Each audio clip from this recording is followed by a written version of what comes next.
अस्सलाम वालेकुम एवरीवन। आप लोगों को मेरी आवाज आ रही है आज? हाँ, चैट पे बता दीजिए मुझे।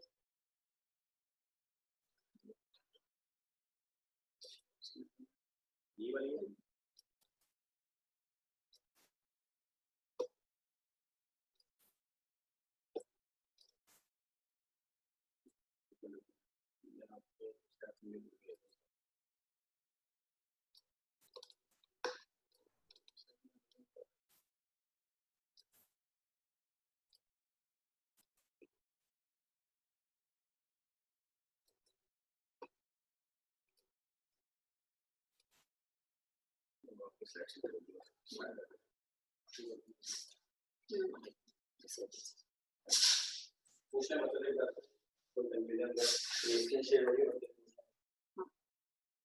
ये आप लोगों को स्क्रीन शेयर हो रही है जो मैंने अभी अभी डाली है?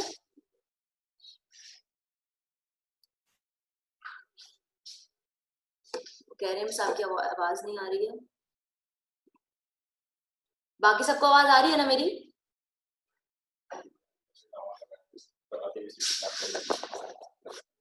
ओके, तो अब हम स्टार्ट कर देते हैं। देखिए, मैंने आप लोगों को बोला था कि हम आज की क्लास स्टार्ट करने से पहले लास्ट क्लास के हवाले से क्विज लेंगे, ठीक है? तो ये मैंने आप लोगों के सामने एक सैंपल एमसीक्यू जो है वो बनाया हुआ है, ताकि मैं आप लोगों को समझा दूं कि एमसीक्यू 9th के अंदर आप 9th और आप इससे आगे वाली क्लासेस में एमसीक्यू सॉल्व किस तरह से करेंगे, ठीक है? सो फॉर एग्जांपल आपके पास एक एमसीक्यू मैंने यहाँ पे दिया हुआ है, मीनिंग ऑफ योर नेम, सही है? एग्जांपल है। अब इसके मैंने आपके पास 4 ऑप्शंस दिए हुए हैं, joy, happiness, smile and none, ठीक है? इसमें से जो भी सही ऑप्शन होगा आपने उस ऑप्शन को लिखना है। फॉर एग्जाम्पल अगर आप लोगों को लगता है कि आपका राइट ऑप्शन जो है वो ए है, तो आपने ए लिखा, और सिर्फ ए लिखकर आगे नहीं बढ़ जाना है, बल्कि आपने उसके साथ जो उसका आंसर है ना वो भी मार्क करना है। अगर आप वो भी लिखना है, सॉरी, अगर आप सिर्फ ए लिखकर या बी लिखकर या सी लिखकर आगे बढ़ जाएंगे तो आपके 0 मार्क्स होंगे पेपर के अंदर, ठीक है? तो सिर्फ ऑप्शन नहीं लिखना होता है, बल्कि ऑप्शन के साथ जो उसका आंसर होता है आपने वो भी मेंशन करना होता है। Is it clear to all of you? Is it clear बेटा?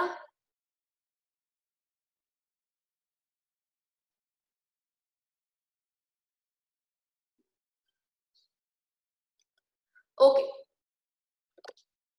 दूसरी चीज ये कि आप लोगों को 5 एमसीक्यूज हैं टोटल, और हर एमसीक्यू के लिए आप लोगों को 1 मिनट मिलेगा। मैं यहाँ पे टाइमर लगा रही हूँ, जैसे ही 1 मिनट होगा मैं एमसीक्यू चेंज कर दूंगी, ठीक है?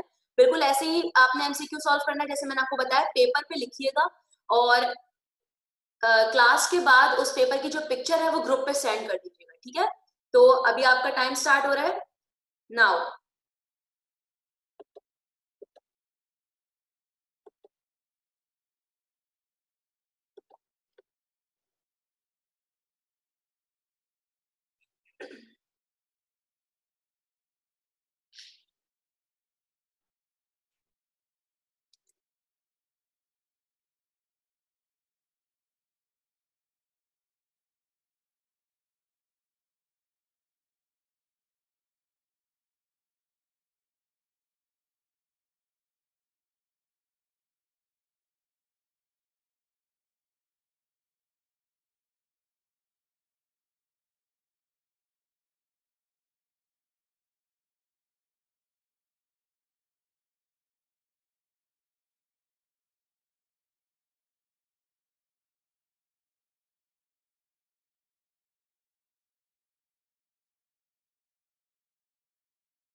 ओके, सो ये आप लोगों का टेस्ट था, छोटा सा टेस्ट था बहुत, क्योंकि कल हम लोगों ने बहुत थोड़ा सा ही पढ़ा था, सारी बेसिक्स हमने डिस्कस की थी, तो इसलिए छोटा सा टेस्ट था। इंशाल्लाह आज की क्लास में हम जो पढ़ेंगे उसका क्विज कल की क्लास के स्टार्ट में होगा, ठीक है? तो अच्छा, फातिमा मुजम्मिल, आपने जो क्लास नहीं ली थी कल, तो गूगल क्लासरूम पे अगर आपकी आईडी यहाँ सेंटर में आपने बनाई है और यहाँ पे दी है टीचर्स को, तो गूगल क्लासरूम पे कल का लेक्चर अपलोड हो गया होगा, ये शायद होने वाला होगा, तो वहां से आप कल का लेक्चर जो है वो सुन लीजिएगा, ठीक है? तो आज की हम क्लास स्टार्ट करते हैं। हमने कल जब हमने एंड किया था, तो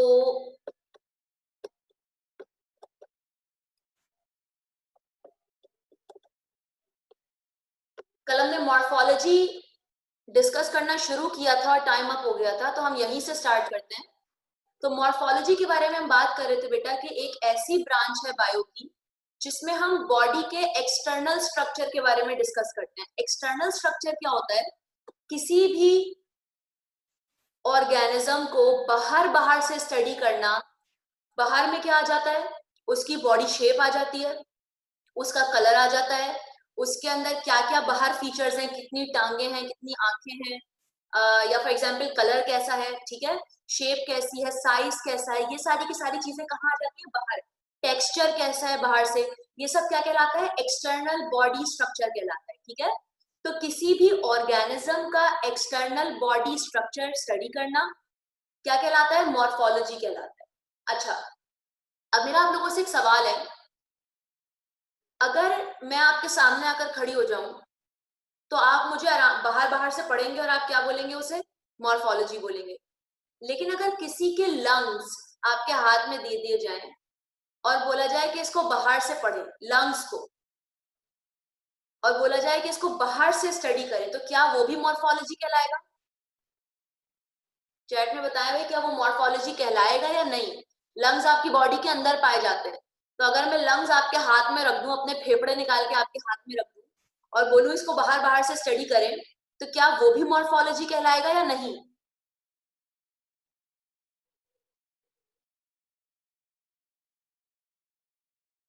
जी।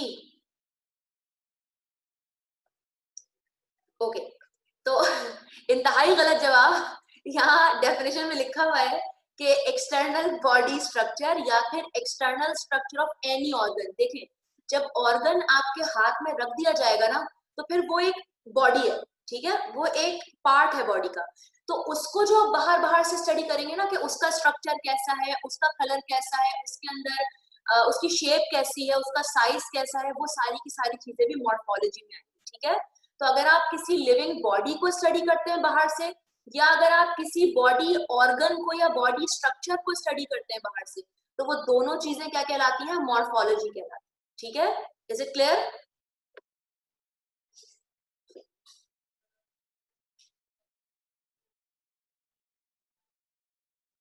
Okay fine. Nikhat Fatima, external structure, एक स्टमक का या लंग्स का या ब्रेन का बाहर बाहर से पढ़ना क्या कहलाता है? मॉर्फोलॉजी कहलाता है। So next definition, which is the exact opposite of morphology, is anatomy. Anatomy क्या होती है? एक ऐसी ब्रांच बायो की जिसमें आप किसी भी ऑर्गेनिज्म के इंटरनल स्ट्रक्चर को पढ़ें या किसी ऑर्गन के इंटरनल स्ट्रक्चर को पढ़ें, वो क्या कहलाता है? एनेटमी कहलाता है। अब फॉर एग्जांपल, अगर आप मुझे खोल खाल के देखें, काट पीट के, कि मेरे अंदर क्या क्या पाया जाता है, तो वो क्या कहलाएगा? मेरी एनेटमी कहलाएगी। सिमिलरली, अगर आपके पास लंग्स मौजूद है, हाथ में रखे हुए हैं, और आप उन लंग्स को काट के डाइसेक्ट करके अंदर देख रहे हैं कि लंग्स के अंदर क्या क्या पाया जाता है, तो वो चीज भी क्या कहलाएगी? लंग्स की एनाटॉमी कहलाएगी। क्लियर हो गई बात? तो internal structure of any organism या फिर any organ is called anatomy. अब यहाँ पे आप ये डायग्राम से समझे भाई, ये हमारे पास है कॉकरोच भाई, सही है? कॉकरोच, एक तरफ आपको कॉकरोच के एंटीना नजर आ रहे हैं, उसकी आंखें नजर आ रही हैं, उसके विंग्स नजर आ रहे हैं, उसकी लेग्स नजर आ रही हैं, उसका साइज, उसका कलर नजर आ रहा है। ये सारी की सारी चीजें क्या है? मॉर्फोलॉजी में आ जाती है। लेफ्ट साइड पे किसकी डायग्राम है? एक्सटर्नल स्ट्रक्चर की diagram.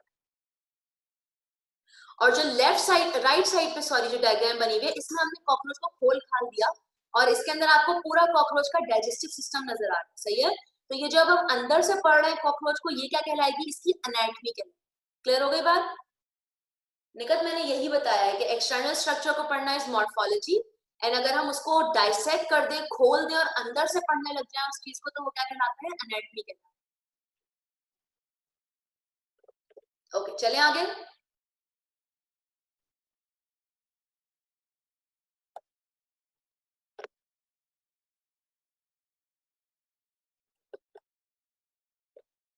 Next topic, next branch is cytology. Now, what is cytology? It is the study of structure, composition and functions of cell. किस चीज के बारे में पढ़ते हैं? सेल के स्ट्रक्चर के बारे में। स्ट्रक्चर यानी सेल कैसा बना हुआ है, उसकी शेप कैसी है, उसका कलर कैसा है, उसका साइज कैसा है, ये सारी चीजें क्या क्या कहलाती है? स्ट्रक्चर कहलाती है। कॉम्पोजिशन क्या होती है कि सेल बना हुआ किन चीजों से, वो कौन से पार्टिकल्स थे जो आपस में मिले और उन्होंने मिलके उन्होंने कंपोज होके एक सेल बनाया, ये चीज क्या कहलाती है? कॉम्पोजिशन कहलाती है। और फंक्शंस ऑफ सेल के, एक सेल कौन कौन से फंक्शंस परफॉर्म करता है। सो फॉर एग्जांपल, आपके आई के जो सेल्स हैं, आंखों के जो सेल्स हैं, वो देखने का काम करते हैं ऑब्वियसली, ठीक है। आपके स्किन के जो सेल्स हैं वो आपको प्रोटेक्शन प्रोवाइड करते हैं हार्मफुल ऑर्गेनिजम्स से, ठीक है, जो खतरनाक ऑर्गेनिजम्स होते हैं। आपके मसल्स जो होते हैं वो आपको मूव करने में हेल्प करते हैं। समझ में आ रही है बात? तो सेल के बारे में हम पढ़ते हैं इसके अंदर, बट सेल का क्या क्या पढ़ते हैं? सेल की साइटोलॉजी, सॉरी, सेल का स्ट्रक्चर, उसका कंपोजिशन और उसका स्ट्रक्चर, उसके फंक्शन, सारी की सारी चीजें पढ़ना क्या कहलाता है? साइटोलॉजी कहलाता है।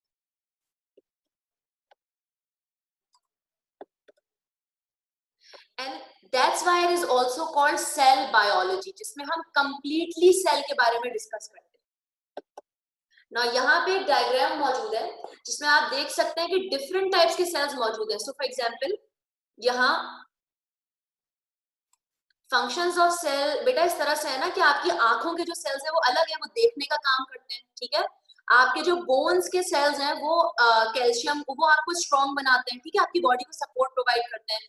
तो डिफरेंट सेल्स के डिफरेंट फंक्शंस होते हैं, ठीक है।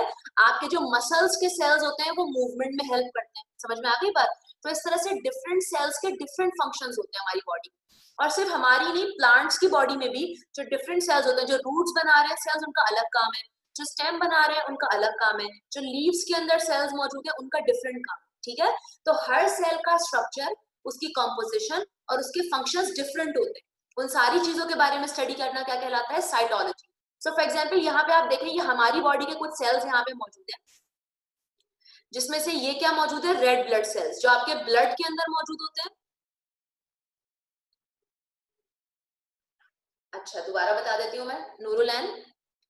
साइटोलॉजी क्या होती है? सेल का स्ट्रक्चर पढ़ना। स्ट्रक्चर क्या होता है? सेल्स कैसे बने हुए हैं, यानी दिखने में कैसे हैं, ये इनका साइज कैसा है, इनकी शेप कैसी है, इनका कलर कैसा है, ये सब क्या कहलाता है? स्ट्रक्चर कहलाता है।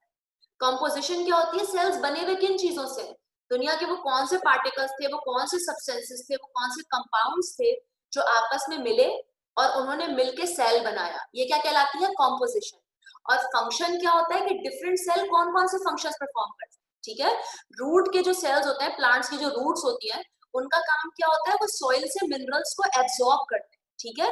जो स्टेम होती है उसके सेल्स का क्या काम होता है? वो सपोर्ट प्रोवाइड करते हैं प्लांट की बॉडी को। लीव्स के सेल्स का काम क्या होता है?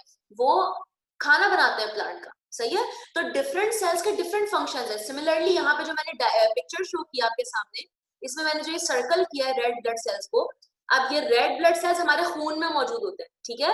इनका काम क्या होता है? ये पूरी बॉडी में घूमते हैं, ऑक्सीजन एक जगह से दूसरी जगह ले जाते हैं। ये रहे हमारे पास मसल सेल्स। मसल सेल्स, इनका काम क्या होता है? ये मूवमेंट में हेल्प करते हैं, ठीक है। अब हमारे पास ये क्या आ गए? बोन सेल्स आ गए, ये हमारी बॉडी को सपोर्ट प्रोवाइड करते हैं। इसी तरह से ये हमारे पास नर्व सेल्स आ गए। नर्व सेल्स कहाँ होते हैं? हमारे ब्रेन में होते हैं। तो हम जितना भी सोचते हैं, समझते हैं, अभी जिस तरह से हम पढ़ रहे हैं, मैं आपको पढ़ा रही हूँ, ये सारी चीजें कौन कंट्रोल कर रही है? हमारे नर्व सेल्स कंट्रोल कर रहे हैं, ठीक है। तो डिफरेंट बॉडी सेल्स के डिफरेंट फंक्शंस होते हैं हमारी body. Is it clear to all of you? अब तो कोई प्रॉब्लम नहीं है?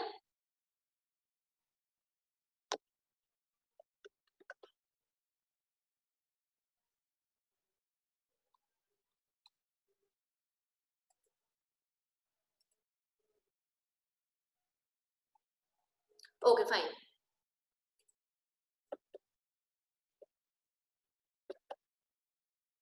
Next branch is histology. अब देखिए हमने सेल के बारे में अभी पढ़ा ना, अब आहिस्ता आहिस्ता लेवल बढ़ता चला जाएगा, ठीक है। अब हिस्टोलॉजी क्या होती है? It is the branch of biology which deals with the study of tissues, ठीक है। टिश्यूज के बारे में पढ़ना क्या कहलाता है? हिस्टोलॉजी। अब टिश्यूज क्या होते हैं? होता ये है कि हमारी बॉडी के अंदर बहुत सारे डिफरेंट तरह के सेल्स हैं। कोई आंख का सेल है, कोई जबान का सेल है, कोई नोज का सेल है, कोई एयर का सेल है। तो डिफरेंट टाइप्स के सेल्स मौजूद है। टिश्यूज कब बनते हैं? जब सेम तरह के सेल्स आपस में गुच्छा बना के एक जगह जमा हो जाते हैं, तो वो चीज क्या कहलाती है? टिश्यू कहलाती है, ठीक है। फॉर एग्जाम्पल जो आंख के सेल्स थे, हमारी आई के जो सेल्स थे, वो जब एक जगह पे जमा हो गए तो उन्होंने क्या बना लिया? आई के टिश्यू बना लिया।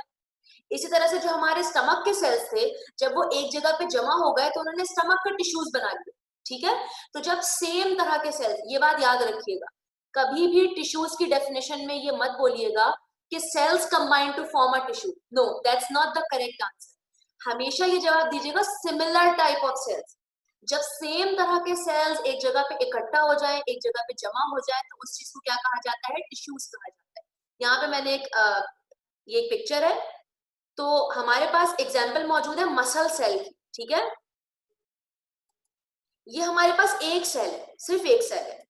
जब बहुत सारे मसल सेल्स आपस में एक जगह पे गुच्छा बनाकर जमा हो गए, तो अब हम इसको क्या नाम दे रहे हैं? मसल टिश्यू का नाम दे रहे हैं, ठीक है।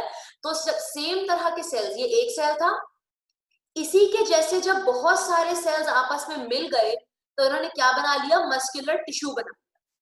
समझ में आ गई बात? तो इन टिश्यूज की स्टडी क्या कहलाती है? हिस्टोलॉजी कहलाती है। कोई प्रॉब्लम?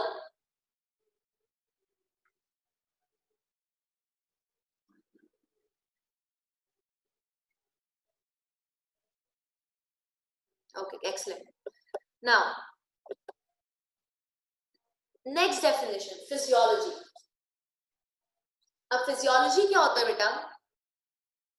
हमारी बॉडी की जो नॉर्मल फंक्शनिंग होती है ना, वो क्या कहलाती है? फिजियोलॉजी कहलाती है। अब नॉर्मल फंक्शनिंग से क्या मतलब है? अभी आप सब अपने घरों में बैठे हुए हैं और आप लोग बिल्कुल ठीक है, अल्हम्दुलिल्लाह, आपकी तबीयत खराब नहीं है, आपको बुखार नहीं है, आपको नजला खांसी जुकाम नहीं है, या आपके सर में दर्द नहीं हो रहा, या आपकी कहीं बॉडी में दर्द नहीं हो रहा, ठीक है। आपकी बॉडी बिल्कुल नॉर्मल है। इस स्टेट में जो आपकी बॉडी फंक्शंस कर रही है, वो क्या कहलाते हैं? नॉर्मल फंक्शंस कहलाते हैं, ठीक है। तो physiology is the study of normal functioning of the body. जब आपकी बॉडी हेल्थी होती है, जब वो बीमार नहीं होती, उस टाइम पे जो बॉडी फंक्शन कर रही होती है, ऑब्वियसली जब बॉडी नॉर्मल होगी, बॉडी बीमार नहीं होगी, तो सारे फंक्शंस भी नॉर्मल होंगे, ठीक है।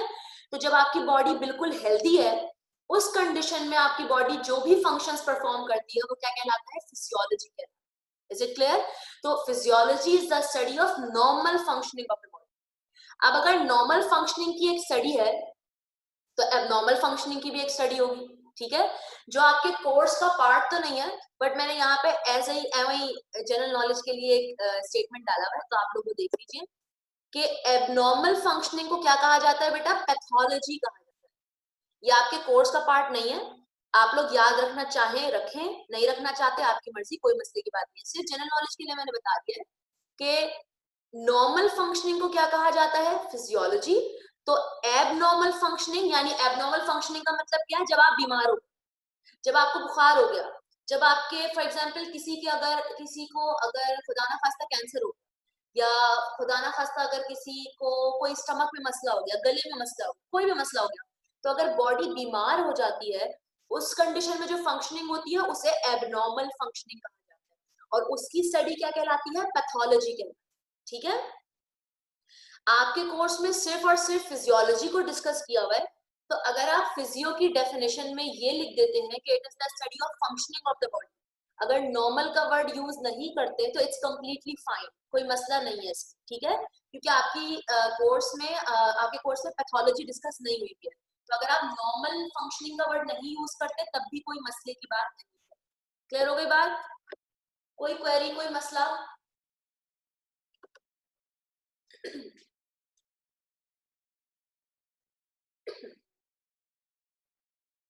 Okay, good. Next definition is genetics. Genetics क्या होती है? It is the study of transfer of genetic material from parents to offspring. अब होता ये है बेटा कि आपने बहुत दफा ये सुना होगा, आपने अपने बारे में भी सुना होगा फॉर एग्जांपल कि यार इसकी आंखें जो हैं वो इसके फादर से मिलती, ऐसा है, कुछ लोग कहते हैं इस तरह से, ठीक है, या इसके बाल जो है वो बिल्कुल इसकी मदर पे गए, या इसकी मदर बहुत सुरीला बोलती थी तो इस बच्चे के अंदर भी वही सुरीली आवाज है, ठीक है, या इसके फादर की हाइट बहुत लंबी थी तो इस बच्ची के अंदर भी लंबी हाइट उन्हीं की तरफ से आई है, ठीक है।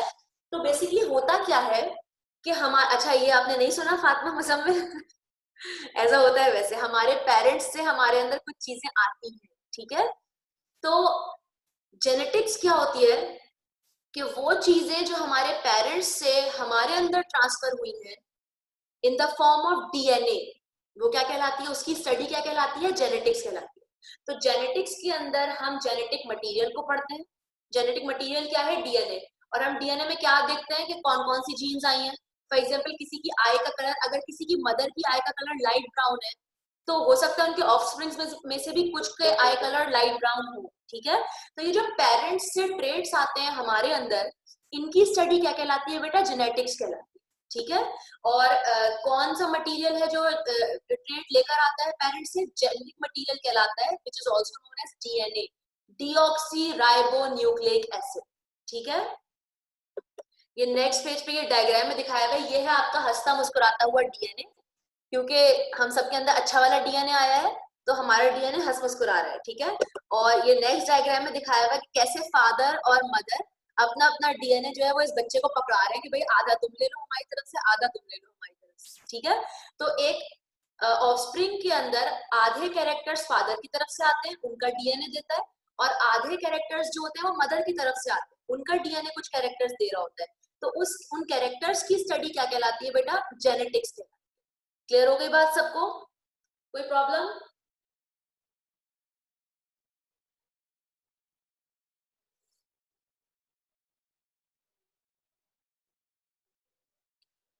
वजीहा आपको क्या क्लियर नहीं हुआ बेटा? क्वेश्चन अगर कोई है आपके दिमाग में तो वो कर लीजिए।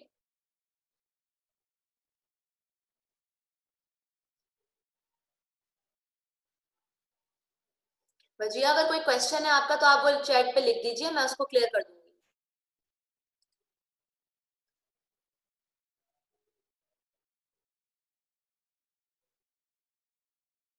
Okay fine.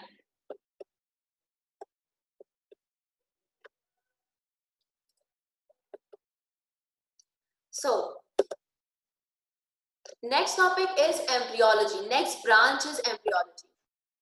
अब एम्ब्रियोलॉजी क्या होता है, सिंपल, अभी इस डेफिनेशन को मत देखें, मेरी बात सुन लें। एम्ब्रियोलॉजी क्या होती है, it is the study of embryo, ठीक है। जो मैंने आखिर की लाइन लिखी है ना, ये वाली, the study of embryo is called embryology, ये डेफिनेशन है एम्ब्रियोलॉजी की, सही है, कि एम्ब्रियो के बारे में पढ़ना क्या कहलाता है, एम्ब्रियोलॉजी। अब आप पहली वाली लाइन देख ले, एम्ब्रियो क्या होता है, growing foetus is called embryo. अब ग्रोइंग फीटस क्या होता है, इतने सारे सवाल निकल आए। अब ये डायग्राम देख, जब एक ऑफस्प्रिंग अपनी मदर की बॉडी में ग्रो कर रहा होता है, डेवलप हो रहा होता है, तो वो क्या कहलाता है बेटा, फीटस कहलाता है, ठीक है।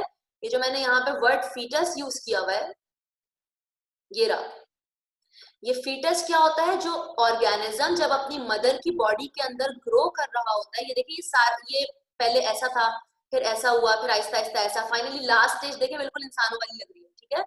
तो जब एक ऑर्गेनिज्म अपनी मदर की बॉडी में ग्रो कर रहा होता है, डेवलप हो रहा होता है, तो वो क्या कहलाता है, सॉरी माय मिस्टेक, जब एक ऑर्गेनिज्म अपनी मदर की बॉडी में होता है तो वो क्या कहलाता है, फीटस कहलाता है। और जो उसके अंदर डेवलपमेंट हो रही होती है, जो उसके अंदर चेंजेस आ रहे होते हैं, जो वो ग्रो कर रहा होता है, तो वो ग्रोइंग फीटस क्या कहलाता है, एम्ब्रियो कहलाता है। और एम्ब्रियो की स्टडी को हम क्या बोलते हैं बेटा, एम्ब्रियोलॉजी बोलते हैं। अब एम्ब्रियोलॉजी के अंदर हम क्या क्या पढ़ेंगे, फॉर एग्जाम्पल अगर आप लोगों को पता हो, ह्यूमंस के अंदर जो नॉर्मल डेवलपमेंट का टाइम है वो 9 मंथ्स है, ठीक है। अब इस 9 मंथ में कौन से मंथ में हैंड्स डेवलप हो रहे हैं, हाथ बन रहे हैं, कौन से मंथ में ब्रेन बन रहा है, कौन से मंथ में हार्ट की डेवलपमेंट हो रही है, कौन से मंथ में पूरी बॉडी का साइज इंक्रीज हो रहा है, ठीक है, ये सारी चीजें आ गई। अच्छा, अगर मदर की बॉडी में किसी चीज की कमी हो जाती है, किसी न्यूट्रिएंट की कमी हो गई, किसी खाने की कमी हो गई, अगर मदर को कमजोरी हो गई, तो फीटस के ऊपर, आप लोगों को आवाज आ रही है मेरी?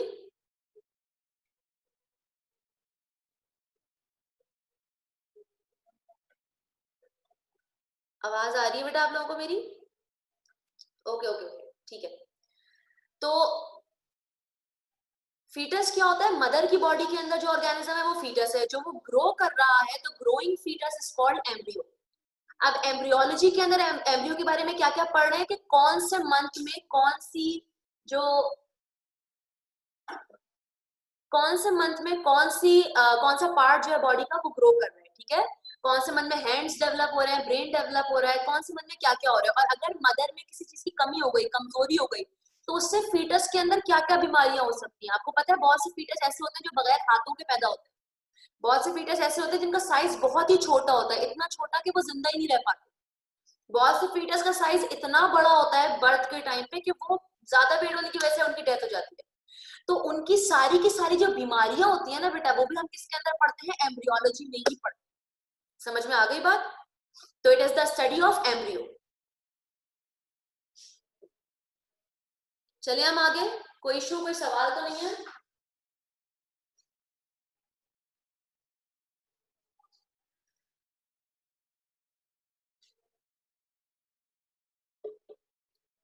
Okay good.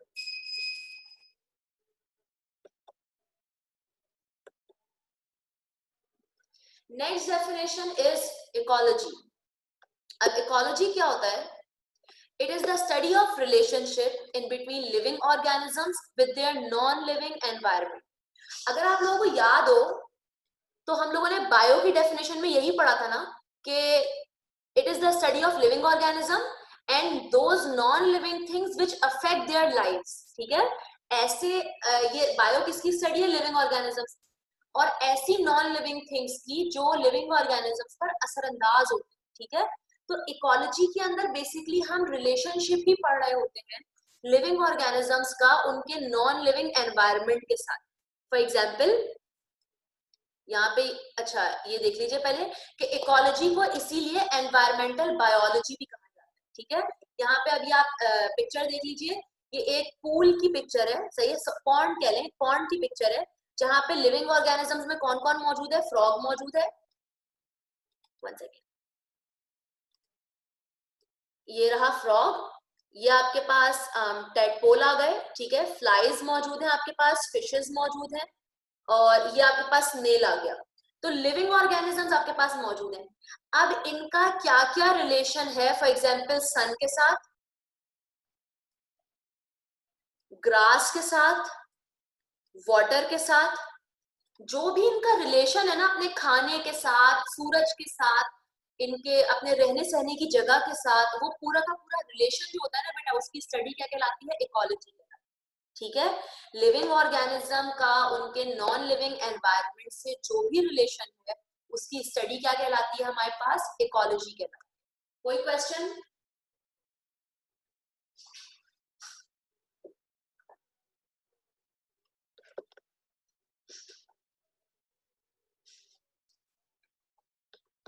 समझ नहीं आया बेटा? क्या समझ नहीं आया नूरुलैन? अगर कोई क्वेश्चन है तो वो कर ले।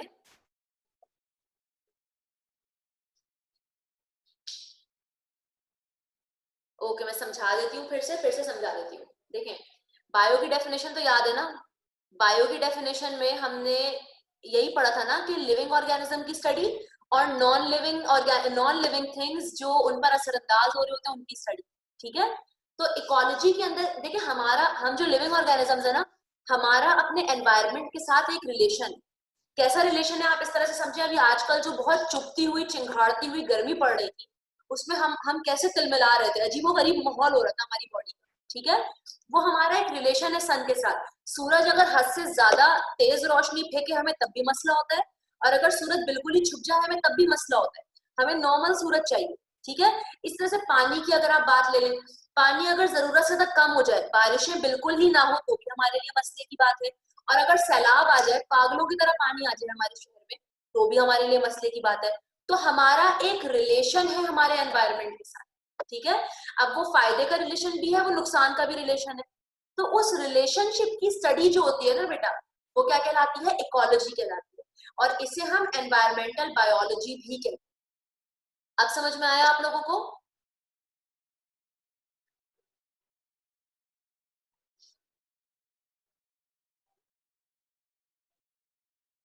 Okay, good.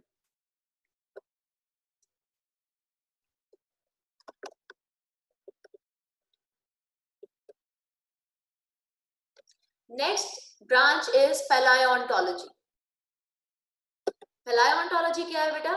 It is the study of fossils. अब आप में से किसी को पता है फॉसिल्स क्या होते हैं? कोई बता सकते हैं चैट पे कि फॉसिल्स क्या होते हैं?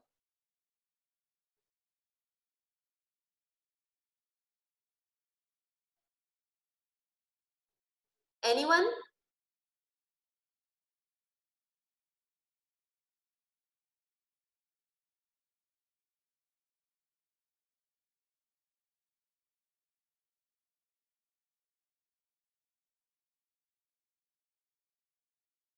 Black colour. Study of dead living organism. वजिया करीब करीब है आप। जो लोग डेड लिविंग ऑर्गेनिज्म, वजिया जब वो डेड है तो वो लिविंग कैसे है? नहीं, ये जवाब गलत हो गया। देखिए मैं बताती हूँ, फॉसिल्स क्या होते हैं?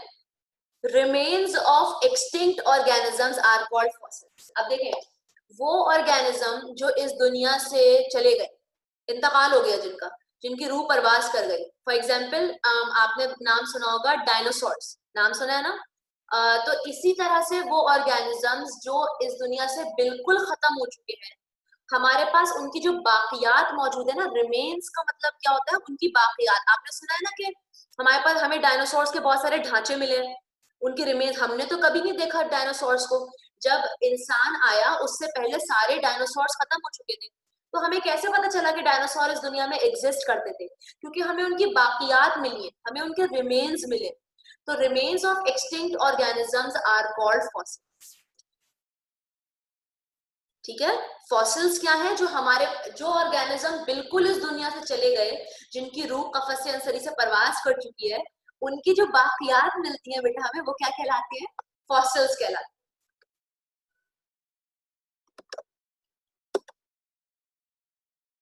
अब पैलायोंटोलॉजी की दो फर्दर टाइप्स हैं।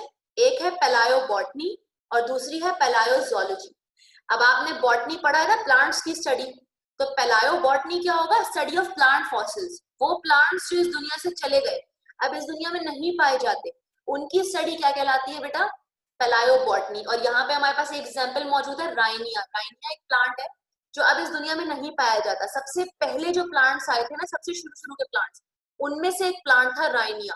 तो उसकी स्टडी क्या कहलाएगी? पैलायोबॉटनी कहलाएगी।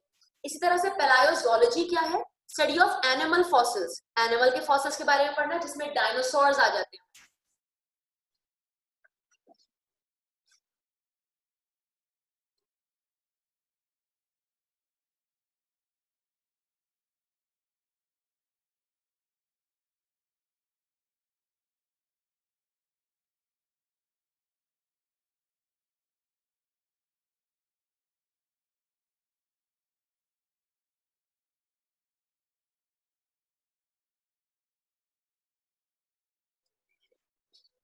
ओके, तो समझ में आ गया भाई। दो टाइप्स है हमारे पास पैलायोंटोलॉजी की। पैलायोबॉटनी, जिसके अंदर हम प्लांट फॉसिल्स के बारे में पढ़ते हैं, एंड पैलायोजोलॉजी, जिसके अंदर हम एनिमल फॉसिल्स के बारे में पढ़ते हैं।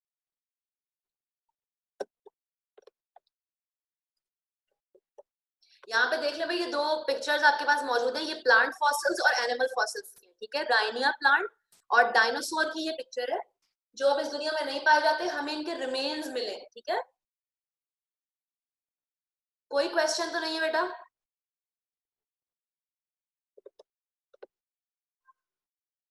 चले आगे हम।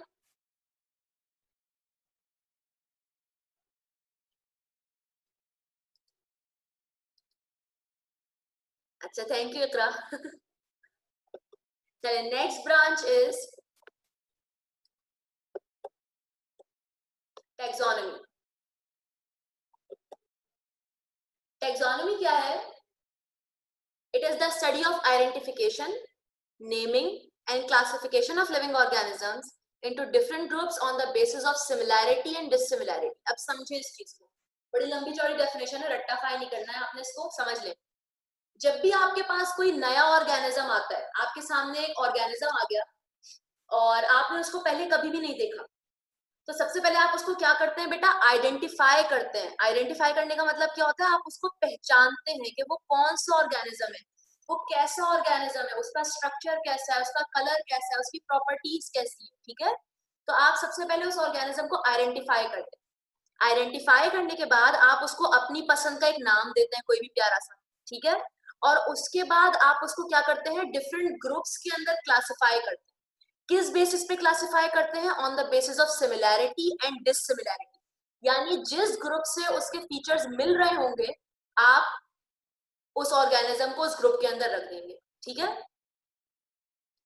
और इससे आपको फायदा क्या होता है? ये आपकी स्टडी को आसान बना देता है, ठीक है? किस तरह से आसान बना देता है, अभी हम नेक्स्ट जो मैं डायग्राम दिखाऊंगी उसके अंदर आप समझ लीजिएगा। तो ये आपके पास एक नया ऑर्गेनिज्म आया और आप बिल्कुल भी नहीं जानते कि ये कौन है, पहली दफा आपके सामने आया। सबसे पहले आपने क्या करना है? आपने इसको आइडेंटिफाई करना है। आपने इसके फीचर्स नोट किए कि इसके बड़े बड़े दांत हैं, इसके हाथ इस तरह से बाहर निकले हुए हैं, और ये इसके बॉडी पे देखें वो सोर्स मौजूद है, इसकी लेग्स कैसी हैं, आपने इसका कलर नोट किया, ठीक है? आपने इस ऑर्गेनिज्म को आइडेंटिफाई किया। जब आपने आइडेंटिफाई कर लिया तो अब आप इसको अपनी मर्जी का एक नाम देंगे। फॉर एग्जाम्पल मुझे इसके लिए एक प्यारा सा नाम दिमाग में आया, दैट इज बिस्किट, ठीक है? अब आपने क्या करना है? जब आपने इसको नाम दे दिया तो आपने इसको ग्रुप्स के अंदर प्लेस करना है, ठीक है? तो यहाँ पे फॉर एग्जाम्पल हमारे पास 3 ग्रुप्स मौजूद हैं। ये आपके पास पहला ग्रुप है, ये सेकंड ग्रुप है, और ये थर्ड ग्रुप है आपके पास। तो आप बताएं आप इसको कौन से ग्रुप में रखेंगे? ए में रखेंगे, बी में रखेंगे, या सी में रखेंगे? हाँ भाई बताएं, कौन से ग्रुप में रखेंगे? ऑब्वियसली सी में रखेंगे। क्यों रखेंगे? क्योंकि ये ऑर्गेनिज्म सी ग्रुप के ऑर्गेनिज्म से सिमिलर है, तो हम on the basis of similarities organisms को ग्रुप के अंदर रखते हैं, जिससे हमें फायदा क्या होता है? अब ये बोल रहे हैं कि टेक्सोनॉमी, अब ये बोल रहे हैं टेक्सोनॉमी जो होती है वो हमारी स्टडी को आसान बनाती है, ठीक है? आसान किस तरह से बनाती है? अब इस सी ग्रुप के अंदर जितने भी ऑर्गेनिजम्स मौजूद हैं, ये जितने भी ऑर्गेनिज्म सी ग्रुप के अंदर मौजूद हैं, अगर आप इनमें से किसी एक को पढ़ लेंगे ना, तो आपको तमाम ऑर्गेनिज्म के बारे में पता चल जाएगा। आपको सारे ऑर्गेनिजम्स के बारे में पढ़ने की जरूरत नहीं है। तो अगर इस सी ग्रुप के अंदर से फॉर एग्जांपल 100 ऑर्गेनिजम्स मौजूद है, 100, तो आपको 100 के 100 को अलग अलग नहीं पढ़ना पड़ेगा।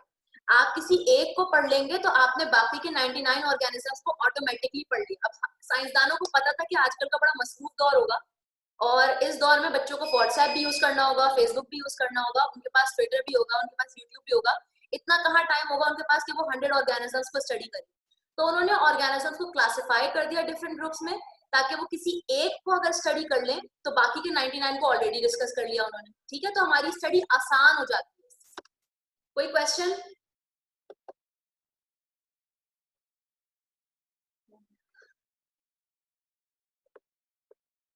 कोई क्वेश्चन है तो भी बताएं।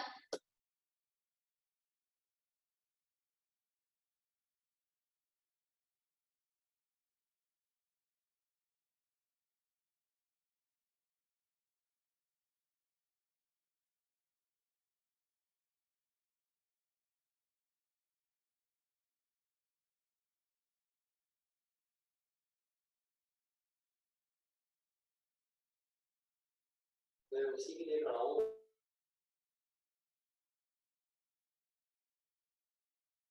Okay fine.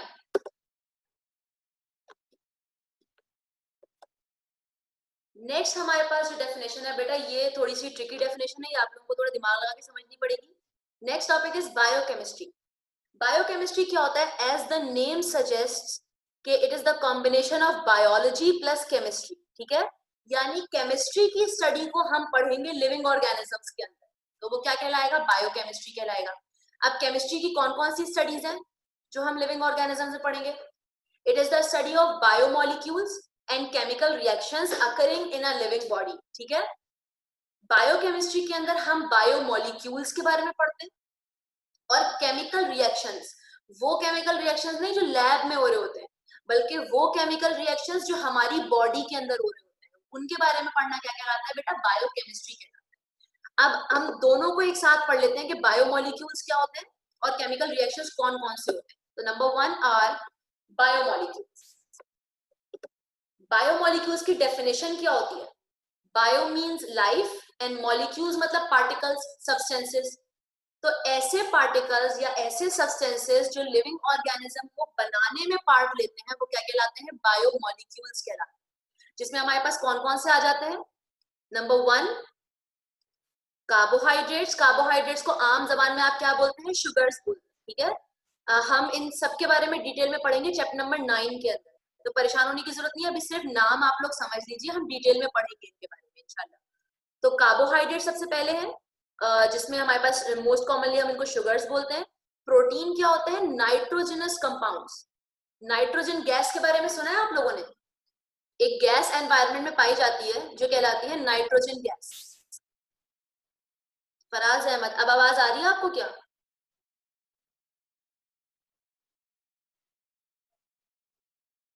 आवाज आ रही है बेटा? ओके।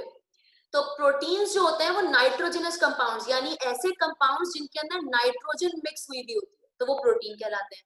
अगेन इनके बारे में भी हम डिटेल में पढ़ेंगे। फैट्स क्या होते हैं? चिकनाई, लिपिड्स, ठीक है, चिकनाई वाली जो चीजें होती हैं। और न्यूक्लिक एसिड्स क्या होते हैं? हमारे डीएनए और आरएनए। डीएनए क्या होता है? Deoxy ribo nucleic acid. अभी हमने थोड़ी देर पहले पढ़ा था ना, जो पेरेंट्स से ऑफस्प्रिंग्स के अंदर ट्रांसफर होता है वो डीएनए कहलाता है। और डीएनए का ये छोटा भाई होता है आरएनए, ठीक है, राइबो न्यूक्लिक एसिड। ये ट्रांसफर नहीं होता, डीएनए बादशाह होता है, ये ऑर्डर्स दे रहा होता है कि भाई तुम ये काम करो, तुम ये काम करो, तुम ये काम करो। आरएनए जो होता है ना, वो भाग भाग के काम करवा रहा होता है बॉडी में। समझ में आ गई बात? तो ये वो चार चीजें हैं जिनसे हमारी बॉडी बन रही होती है लिविंग ऑर्गेनिजम्स की। फैट्स होते हैं बेटा चिकनाई, ठीक है। ऑयल्स, ऑयल्स देखे ना घर में जो खाने वगैरह भी जिससे बनते हैं वो फैट्स होते हैं, ऑयल्स होते हैं। अच्छा, तो ये चार चीजें हैं जो मिलकर एक लिविंग ऑर्गेनिज्म को बनाती हैं। इस दुनिया में जितने भी लिविंग ऑर्गेनिज्म मौजूद है ना, बैक्टीरिया से लेकर एल्गी से लेकर फंजाई, प्लांट्स, एनिमल्स, जितने लिविंग ऑर्गेनिजम्स हैं वो सब इन्हीं चार चीजों से मिलकर बने हुए, ठीक है। तो ये क्या कहलाते हैं? चार सब्सटेंसेस बायोमोलिक्यूल्स कहलाते हैं। इनको पढ़ते हैं हम किसके अंदर? बायोकेमिस्ट्री के अंदर। नेक्स्ट हम क्या पढ़ते हैं? केमिकल रिएक्शंस के बारे में पढ़ते हैं। अब केमिकल रिएक्शंस हमारे पास कौन कौन से हैं? तो तीन तरह के केमिकल रिएक्शंस हमारी बॉडी के अंदर होते हैं। आरएनए बेटा अभी आप सिर्फ इतना समझ लीजिए कि डीएनए जो होता है ना, वो ऑर्डर्स देता है आरएनए को कि तुम बॉडी के अंदर ये सारे काम करवाओ, ठीक है। तो डीएनए बादशाह बना हुआ एक जगह बैठा हुआ होता है और आरएनए को ऑर्डर्स दे रहा होता है, भाई जाओ तुम यहाँ पे ये काम करवाओ बॉडी में, अब जाकर तुम ये वाला काम करवाओ, ठीक है। तो आरएनए भाग भाग के आपकी बॉडी के सारे काम कर रहा होता है। डीएनए का छोटा भाई होता है। इसको डिटेल में हम पढ़ेंगे चैप्टर नंबर 2 के अंदर, ठीक है। अच्छा, तो केमिकल रिएक्शंस पे हम आ जाते हैं। हमारी बॉडी के अंदर तीन तरह के केमिकल रिएक्शंस होते हैं। Number 1 is catabolism. कैटाबॉलिज्म को आप याद रखें, उर्दू में बोलते हैं ना काटना, काटा, काटा से कैटाबॉलिज्म। इसके अंदर क्या होता है? एक लार्ज पार्टिकल जो होता है वो टूट जाता है या वो कट जाता है दो या दो से ज्यादा स्मॉल पार्टिकल्स के अंदर, दो से ज्यादा भी हो सकता है, ठीक है। ये वाला केमिकल रिएक्शन क्या कहलाता है? कैटाबॉलिज्म। बेटा ये सब कुछ बहुत इंपॉर्टेंट है, आगे आप लोगों के बहुत काम आएंगी बायोकेमिस्ट्री की ये पूरी डेफिनेशन। तो तरीके से इसको याद रखिएगा, कल भी आप लोगों का क्विज होगा तो पढ़िएगा इसको सही से, ठीक है। कैटाबॉलिज्म क्या है? एक ऐसा केमिकल रिएक्शन जिसमें एक लार्ज पार्टिकल कट जाता है या टूट जाता है दो या दो से ज्यादा स्मॉल पार्टिकल्स के अंदर, वो चीज क्या कहलाती है? कैटाबॉलिज्म। या इसको आप काटाबॉलिज्म पढ़ लें, वो कट जाता है, ठीक है। इसी का बिल्कुल ऑपोजिट है एनाबॉलिज्म। एनाबॉलिज्म क्या होता है? जिसमें दो या दो से ज्यादा चीजें जो होती हैं, दो या दो से ज्यादा चीजें वो मिलके क्या बना रही होती हैं? एक बड़ी चीज बना रही, मिलके एक बड़ी चीज बन रही। तो ये चीज क्या कहलाती है? एनाबॉलिज्म कहलाती है, ठीक है, कैटाबॉलिज्म का बिल्कुल ऑपोजिट है। कैटाबॉलिज्म में एक बड़ी चीज टूट रही थी तो छोटी चीजें बन रही थी। एनाबॉलिज्म में क्या हो रहा है बेटा, छोटी चीजें आपस में मिल रही हैं तो बड़ी चीज बन रही है। And the last reaction which is most important, जो आपकी बॉडी में हर वक्त होता रहता है, that is metabolic reaction. Metabolism का नाम सुना है? किसी का मेटाबॉलिज्म तेज है, किसी का मेटाबॉलिज्म कम है। मेटाबॉलिज्म क्या होता है? It is a combination of both catabolism and anabolism, दोनों का मिक्सचर क्या कहलाता है? मेटाबॉलिज्म। यानी मेटाबॉलिज्म के अंदर क्या होता है, कुछ चीजें टूट के नई चीजें बन रही होती हैं और कुछ चीजें मिलके नई चीजें बना रही होती हैं। दोनों रिएक्शंस एक साथ हो रहे होते हैं, कैटाबॉलिज्म भी हो रहा होता है और दूसरी साइड पे एनाबॉलिज्म भी हो रहा होता है। ये वाला रिएक्शन क्या कहलाता है बेटा? मेटाबॉलिक रिएक्शन या मेटाबॉलिज्म। समझ में आ गई? तो ये 3 केमिकल रिएक्शंस हमारी बॉडी के अंदर होते हैं। तो अगर हम प्रीवियस स्लाइड को देखें तो बायोकेमिस्ट्री क्या था? स्टडी ऑफ बायोमोलिक्यूल्स, जो हमने यहां पर सारा पढ़ लिया, ठीक है। And study of chemical reactions, जो हमने नेक्स्ट पेज के ऊपर पढ़ी। इन दोनों की स्टडी क्या कहलाती है बेटा? बायोकेमिस्ट्री कहलाती है। ओके निखत, मैं समझा देती हूँ थर्ड दोबारा से। कैटाबॉलिज्म समझ में आ गया आप लोगों को, एनाबॉलिज्म समझ में आ गया। अब मेटाबॉलिज्म में कुछ भी नहीं है, it is a mixture of both catabolism and anabolism. Body के अंदर आपके क्या होता है, कभी भी कैटाबॉलिज्म अकेले नहीं होता या कभी भी एनाबॉलिज्म अकेले नहीं होता। ये दोनों रिएक्शंस एक साथ हो रहे होते हैं। एक जगह पे क्या होता है, कैटाबॉलिज्म हो रहा होता है, एक चीज टूट रही होती है, नई चीजें बना रही होती है, और दूसरी जगह पे क्या हो रहा होता है, एनाबॉलिज्म हो रहा होता है। दो या दो से ज्यादा चीजें मिलकर नई चीज बना रही होती है। तो आपकी बॉडी में कैटाबॉलिज्म और एनाबॉलिज्म एक साथ हो रहा होता है। तो इन दोनों का जो मिक्सचर होता है, इन दोनों का जो कॉम्बिनेशन होता है, वो क्या कहलाता है बेटा? मेटाबॉलिक रिएक्शन या मेटाबॉलिज्म कहलाता है। अब समझ में आया? कोई क्वेश्चन किसी का है इस टॉपिक में? ये बहुत इंपॉर्टेंट डेफिनेशन है, आप लोग इसको प्लीज अच्छे से समझ लीजिएगा। थोड़ी मुश्किल भी है ये, इसलिए अच्छे से याद कीजिएगा इसको।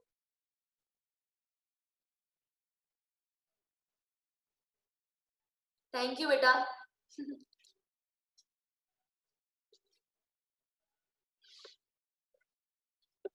ओके, तो लास्ट टॉपिक हम आज का रखते हैं, जहां पे हमारी ये ब्रांचेस खत्म हो जाएंगी, बायोटेक्नोलॉजी। कल से हमारी अदर ब्रांचेस स्टार्ट होंगी, वो 5 हैं, बहुत छोटी सी है, वो 2 मिनट के अंदर खत्म हो जाएंगी। बहरहाल ये बहुत इंपॉर्टेंट एक ब्रांच है बायोटेक्नोलॉजी। अब बायो मीन्स क्या है? लाइफ। टेक्नोलॉजी क्या होती है? जो भी आपके पास ये मशीनरी है, इंस्ट्रूमेंट्स हैं, ये जो आपके पास नई नवीली चीजें आ रही है ना, और ये नई नवीली चीजें कहाँ से आ रही है आपके पास? ये आपके पास इंजीनियरिंग से आ रही है, ठीक है। तो बायोटेक्नोलॉजी क्या होती है? It is the branch of biology in which we use techniques of engineering for the welfare of mankind, ठीक है। इंसान की फलाह व बहबूद के लिए हम क्या करते हैं? इंजीनियरिंग की टेक्निक्स जो होती है ना, उनको यूज करते हैं ताकि हमारा भला हो सके। हम इंजीनियर्स के पास जाते हैं, उनसे बोलते हैं भाई हमें ये मशीन बना कर दे दो, हमें वो मशीन बना कर दे दो, हमें कुछ ऐसा करके दो जिससे हमारा फायदा हो। अब इसकी एग्जाम्पल में क्या है? Production of insulin. आप में से कितने बच्चे हैं जो इंसुलिन के बारे में जानते हैं? क्या होता है इंसुलिन, पता है किसी को? कोई जानता है इंसुलिन के बारे में?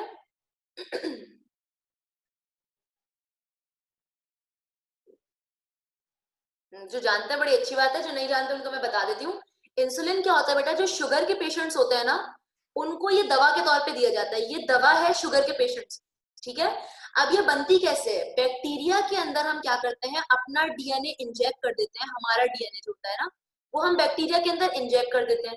उससे क्या होता है, बैक्टीरिया तेजी से इंसुलिन बनाने लग जाता है, और हम वो सारा इंसुलिन बॉटल्स में जमा करते हैं और दबा के हम लोग जो है वो मेडिकल स्टोर से बेचते हैं, और फिर उससे इंसुलिन के जो शुगर के पेशेंट्स होते हैं उनको फायदा होता है।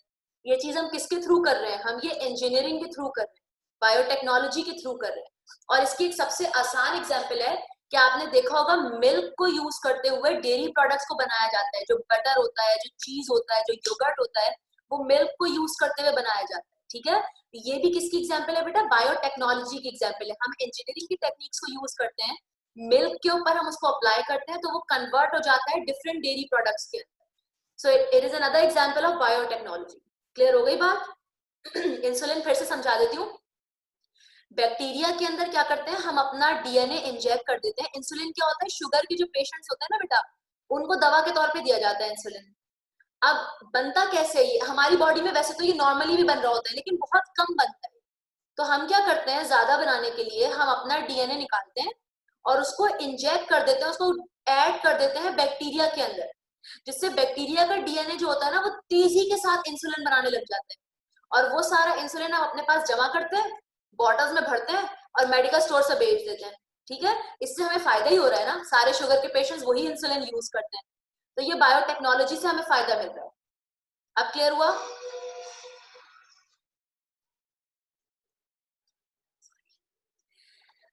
ओके, तो यहाँ पे हम अपनी क्लास को बेटा एंड कर रहे हैं। ठीक है, कल की क्लास में हमने ये जितनी भी ब्रांचेस पढ़ी हैं सबका ओरल टेस्ट होगा, एटलीस्ट 10 to 12 क्वेश्चंस लाजमी होंगे इस क्विज में। तो आप लोग तरीके से पढ़िएगा। अगर आप लोग स्क्रीनशॉट्स लेते हैं तो आप इन्हीं को पढ़ सकते हैं, बाकी बुक से नोट से भी पढ़े।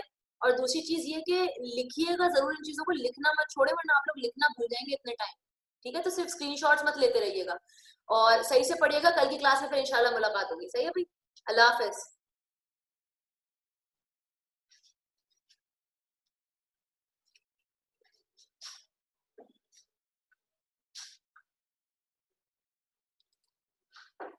इसको जो है